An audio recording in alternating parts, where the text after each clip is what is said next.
High friends welcome back to my channel Lakshmi's blog. अनेक दिन पर एक ब्लग निये एलाम, माझे अनेक दिन देया हयनि। किछु पार्सोनल प्रॉब्लेमेर जोन्नोई आमि इरेगुलार हये गेछिलाम बेश कयेकदिन। देखा जाक एबार हयतो आबार रेगुलारली दिते पारबो, चेष्टा करछि। सबाइके सुप्रभात जानिये शुरू करछि। এই যে রান্নাঘর থেকেই শুরু করলাম আজকের ব্লগটা। রাত্রির জন্য একটা তরকারি বানাচ্ছি, আলু কাঁচা লঙ্কা আর টমেটো দিয়ে। কোনো মশলা কিছু নেই, একদম প্লেন। কালো জিরে দিয়েছি, কাঁচা লঙ্কা দিয়েছি আর আলুটা একটু ভেজে নেব আস্তে আস্তে। মোটামুটি ভালো করেই ভাজতে হবে। তারপর টমেটোটা দিয়ে দেবো। টমেটোটা এতে অনেকটা বেশি লাগে। এই যে আমি আলুগুলোকে দিয়ে खूब भालो करे भेजे निচ্ছি सबगुलोके, बेश लालचे लालचे करे भेजे नेब। तारपर देब टमेटोटा। कयेकटा आलुओ थेके गेछिलो टमेटोर साथे, सबगुलोके एकसाथे दिए दिलाम। एटा कोनो स्पेशल रेसिपि नय, आमार निजस्व रेसिपि। अनेकखानि टमेटो थाके बोले बेश एकटु टकटक भावटा बेशी आसे, खेते बेश भालो लागे। एटा आमार एकदम प्लेन, कोनो मशला नेই, हलुद और एकटूखानी देव नुन, बस और किछु लागबे ना। एटाके अनेकक्षण धरे भाजते हय। एबार आमी दिलाम हलुद और तार साथे परिमाण मतो नुन। एबार टमेटोरा अनेक जल छाड़बे आस्ते आस्ते। नुन पेয়েছো तो एजন্য एकटूखानी এই সময় কষিয়ে নিতে হবে, তাহলে টেস্টটা বেশি ভালো হয়। একটু সময় ধরে কষিয়ে নিলে खूब सुंदर टेस्टा आसे बेरिए। এই যে আমি অনেকক্ষণ ধরে কষাচ্ছি, তোমরা দেখতেই পাচ্ছ টমেটোর থেকেও জল বেরিয়ে গেছে, অনেকখানি জল বেরিয়েছে।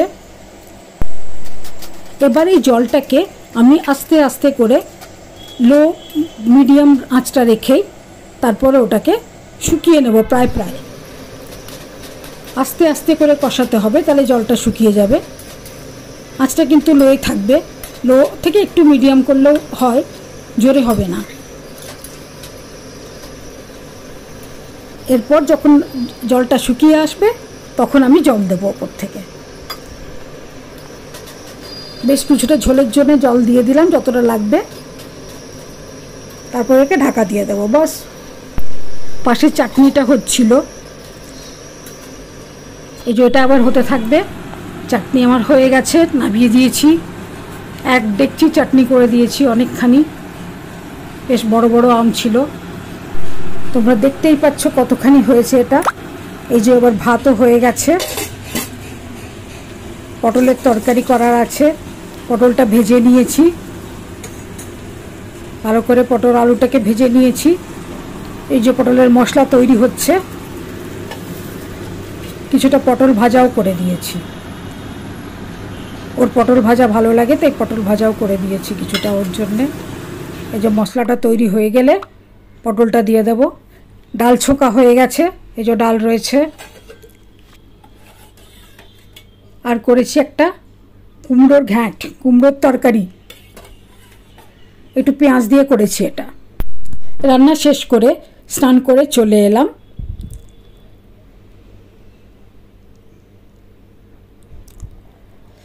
এখন স্নান করে বেশ আরাম লাগে, ঠান্ডাটা নেই তো।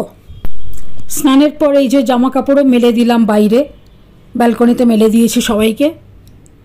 আর দেখো তোমাদের সাথে শেয়ার করি, আমার গাছে ছোট্ট ছোট্ট কতকগুলো গাছ ছিল, তার মধ্যে আমি কিছু লঙ্কার বিচি ফেলে দিয়েছিলাম। সেগুলো কি সুন্দর ছোট ছোট চারা বেরিয়েছে, ছোট্ট ছোট্ট সুন্দর চারা বেরিয়েছে। লঙ্কাগুলো লালচে লালচে হয়ে গেছিলো, একেবারে টুকটুকে লাল হয়ে গেছিলো, তাই আমি লঙ্কার বিচিগুলো দিয়ে দিয়েছিলাম টবের মধ্যে। সুন্দর চারা বেরিয়ে গেছে, এগুলো আবার গাছ বানিয়ে দেবো। তারপর দেখা যাক লঙ্কা হয় কি না। চ্যানেলে নতুন হলে চ্যানেলটাকে সাবস্ক্রাইব করে সাথে থেকো, বেল আইকনটা প্রেস করে দিও, আর লাইক শেয়ার কমেন্ট করো কিন্তু। দেখা হচ্ছে খুব শিগগিরই আর একটা নতুন ভিডিও নিয়ে। Thank you.